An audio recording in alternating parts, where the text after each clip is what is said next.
Good afternoon, students. Bonjour, monsieur, ravi de vous voir. Доброго вчора. Сьогодні щодня. La journée d'études à l'école spécialisée numéro 20 commence en 3 langues, français, anglais et ukrainien. Et voilà, le travail quotidien commence. Les élèves sont capables de parler couramment français, même depuis la 5e année. Ils sont prêts à évaluer leur niveau de connaissance lors d'une épreuve linguistique attestée par un certificat du ministère de l'Éducation français, le DELF. Elle a lieu à l'école, sous la responsabilité de l'ambassade de France, mais la participation est volontaire. Pourtant, durant les dernières années, plus de 200 élèves ont obtenu les certificats DELF de différents niveaux. Des dizaines d'anciens élèves ont pu faire leurs études dans des universités francophones et ont suivi un enseignement de 3e cycle en France, en Belgique, en Suisse et au Luxembourg.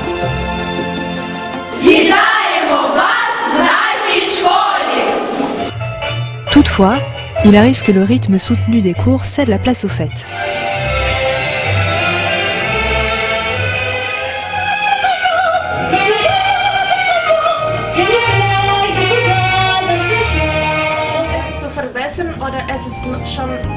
Le français et l'anglais permettent alors aux élèves de se comprendre et de se sentir membres de la communauté européenne. Comme ce jour-là, à l'occasion du 50e anniversaire du traité de l'Élysée, d'amitié et de collaboration entre la France et l'Allemagne, lors duquel les écoliers ont rendu hommage aux ambassadeurs des deux États.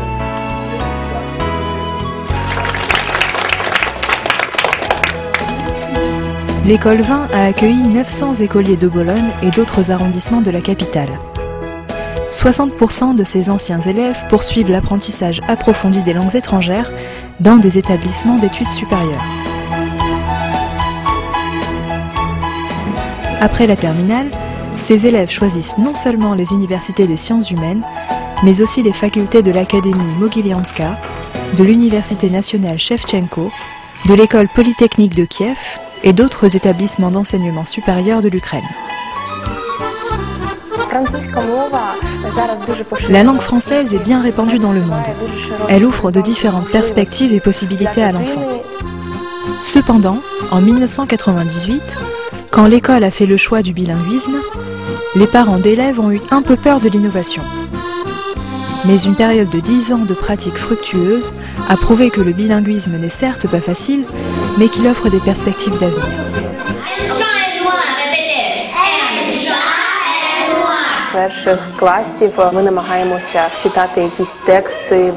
Dès la première année d'études, nous nous efforçons d'apprendre le nouveau lexique, de lire des livres. On fait tout cela à l'aide de jeux, à l'aide de devoirs intéressants, pour que les élèves aiment cette langue, comme moi. À l'école primaire, la classe se partage déjà en 3 groupes, pour apprendre le français, et en 2 groupes, pour réussir en anglais. En 3e année d'études, on commence à enseigner la première matière bilingue, les mathématiques, en parallèle avec le programme d'enseignement général. Qui veut dire? Dans le nombre romain, il y a 5 règles. Dis-nous la première règle. On n'utilise pas les zéros. J'enseigne les mathématiques en français. C'est très important et ce n'est pas une affaire facile. Puisqu'en avenir, les écoliers ont la possibilité de choisir les universités en Ukraine ainsi qu'en France. On n'écrit jamais plus de 3 signes égales. Les apprenants qui sont plus doués en sciences commencent à apprendre les mathématiques et l'informatique en français à partir de la 5e année d'études, et les élèves doués en sciences humaines apprennent l'histoire et la géographie en français. Dans les grandes classes, on commence à apprendre les matières spécialisées, le français des affaires et la civilisation. Nous n'utilisons pas dans notre travail les manuels ukrainiens pour enseigner les langues étrangères. Nous les remplaçons par ceux de l'Union européenne, parce qu'ils sont plus difficiles, ils sont plus variés. Ils donnent la possibilité d'établir les contacts avec les autres. Ils permettent de maîtriser mieux la langue. Et nos élèves, en apprenant une 2e langue, occupent les premières places aux Olympiades au niveau de ville et d'arrondissement, ainsi qu'au concours. Les écoliers présentent avec succès leurs travaux en ukrainien et en français à l'Académie des sciences pour les jeunes. Au moins un élève sur 10 a réussi une étape aux Olympiades ukrainiennes des disciplines d'études. L'ambition d'être le premier suscite l'envie d'avoir de bonnes notes et la chance réelle de faire ses études en France pendant 3 mois.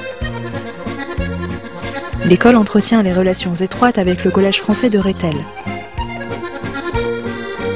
L'ambassade de France donne la possibilité aux professeurs des matières bilingues et aux meilleurs élèves de faire un stage en France. Chaque année, l'ambassade de France en Ukraine organise des concours différents pour les élèves des écoles bilingues d'Ukraine.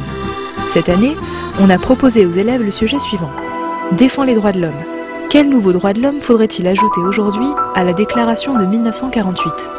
La gagnante du concours est Yulia Zagorodnia, une élève de l'école numéro 20.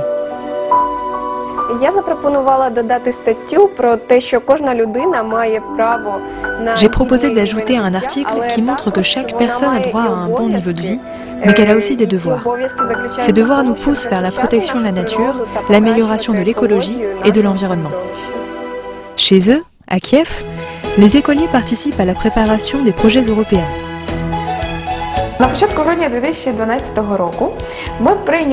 Au début de décembre 2012, nous avons pris part à la première session francophone du Parlement européen des jeunes de l'Ukraine. Les élèves discutent des questions d'économie internationale, d'enseignement et d'écologie. L'école tâche de faire partie de l'UNESCO, l'Organisation mondiale pour l'éducation.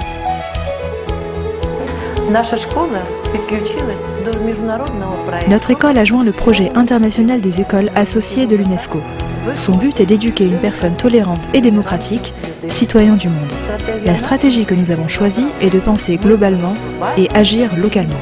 C'est pourquoi on a choisi le thème de notre projet qui s'appelle Mon pays natal, Ma douce Pologne. Dans le cadre du projet de la ville Kiev est une ville hospitalière, nous préparons les excursions en 3 langues pour les hôtes de la capitale. Et aussi, nous allons faire un registre des rues et des avenues de Bologne qui sont connues pour leur passé historique. Je suis sûre que nos projets renouvelleront les relations culturelles et les traditions de travail de notre quartier de Bologne. La base de la vie scolaire, ce sont les traditions européennes de la démocratie. Cela aide les enfants qui ont du talent à se réaliser. Les jeunes ont créé le centre scolaire d'autogestion qui a déjà une influence concrète à l'école. Ce centre unit la jeunesse créatrice et indépendante, parfois loyale envers les enseignants, parfois en opposition, mais toujours énergique. C'est le centre d'autogestion qui contrôle la discipline et organise les loisirs, les expositions de photos, les concours, les compétitions musicales et sportives.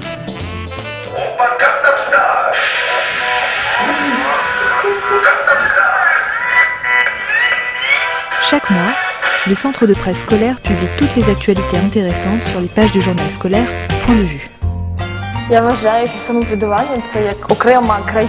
Je crois que le centre d'autogestion, c'est le pays indépendant où les élèves avec les qualités de leader se réunissent. Je suis sûre que tous les membres d'autogestion seront dirigeants de notre pays dans l'avenir. Mais actuellement, les futurs leaders et leurs amis apprennent 22 matières obligatoires à l'école pour recevoir le certificat d'enseignement secondaire. Ils font leurs études dans les classes d'informatique, font les devoirs audio, passent les quiz sur Internet.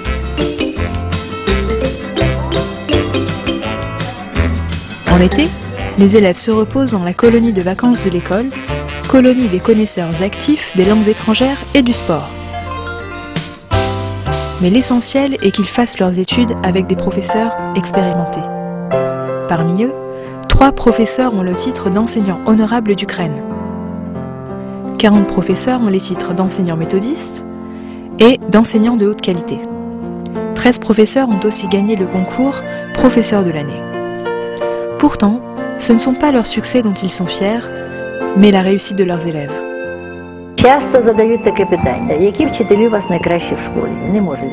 On pose souvent la question « Quels sont vos meilleurs professeurs ?» Et je ne peux pas vous répondre parce que tous nos enseignants sont bons et compétents. Tous les professeurs utilisent dans leur travail tout leur possible et impossible pour ne pas seulement étonner, mais donner la possibilité à chaque élève de travailler encore mieux.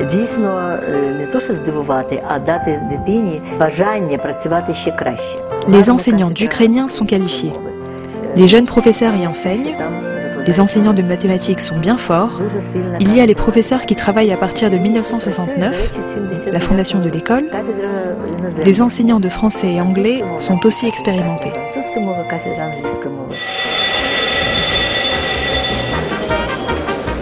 Cela fait quelques années qu'il existe dans notre école la tradition d'organiser des réunions de parents où tous les pères et mères peuvent parler tête à tête avec tous les professeurs de leur enfant.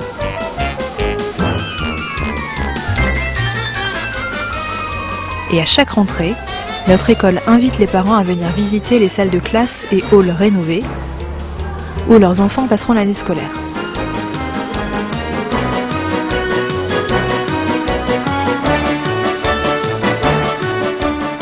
Nous vous invitons à faire un tour vidéo de l'école.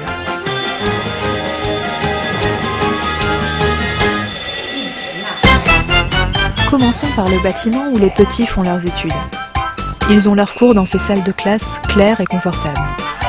Ici, ils jouent dans les groupes de journées prolongées.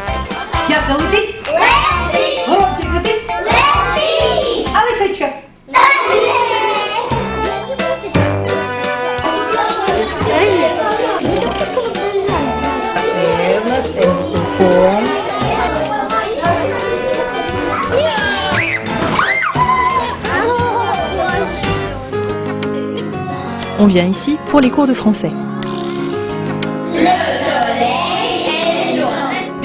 Dans cette salle, on apprend l'informatique. Dans celle-ci, l'histoire. On est maintenant dans le musée d'histoire de l'école. Ici, vous pouvez apprendre que l'école a plus de 90 ans et qu'elle a déménagé de Podol à Obologne.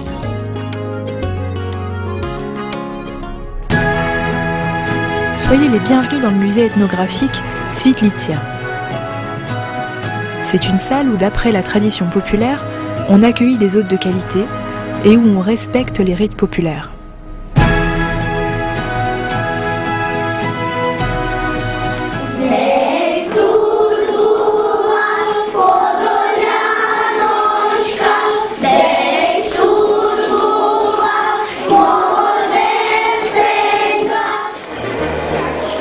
Maintenant, voici le gymnase.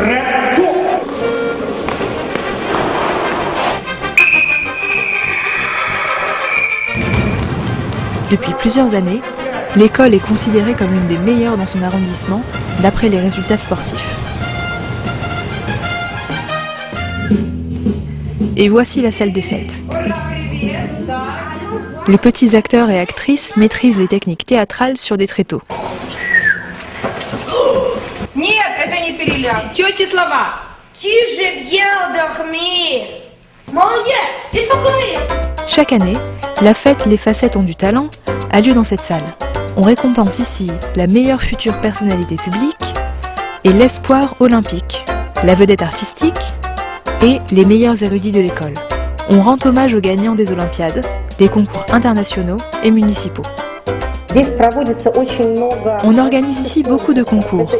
Concours vocaux, chorégraphiques et littéraires, concours d'érudits.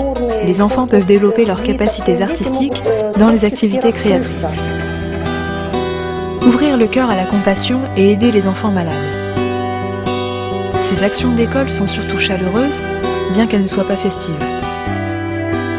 Les enfants se sont déjà créés des liens d'amitié avec les élèves des internats de Bologne pour les orphelins et les enfants malvoyants. Avec leurs enseignants, les élèves suivent le principal cours de la vie, celui de l'entraide.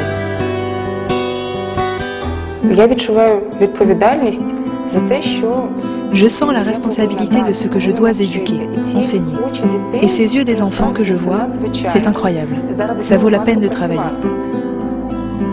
Les alphabets ukrainiens, français et anglais, le début réussi d'un avenir fructueux. Des instructeurs tolérants qui repèrent l'étincelle créatrice. De bons amis, une atmosphère démocratique dans l'enseignement et des loisirs joyeux. Les anciens élèves de l'école 20 ont eu de la chance. Dans leur enfance, il y avait tout. Mais ce n'est pas encore la fin de l'histoire de l'école. Pourtant, quand j'entre à l'école, je rencontre souvent mes camarades de classe qui amènent aussi leurs filles et leurs fils. Quand notre premier enfant a grandi, nous n'avions aucun doute avec le choix de l'école. Maintenant, l'autre fille, qui a 3 ans, grandit. Et nous savons exactement quel établissement scolaire nous préférons. Bien sûr, c'est l'école 20. Я дуже люблю школу, коли діти сидять на уроці, тиша, відкриті двері. J'aime beaucoup l'école. Quand tous les enfants sont à la leçon, le silence, les portes sont ouvertes. Les enfants répondent, les enfants parlent, on entend la voix du professeur. Là, la musique sonne, là, on entend le français, là, l'anglais, l'ordinateur travaille quelque part. Ce sont les meilleures minutes pour moi. Quand tu vas à l'école et que tu comprends que tu ne vis pas en vain dans ce monde, que tu rends quelque chose aux enfants, aux parents, à l'État, à la société. Віддаєш батькам, віддаєш державі, віддаєш суспільству. Скільки інновацій відбулось, вже в Європу перші кроки.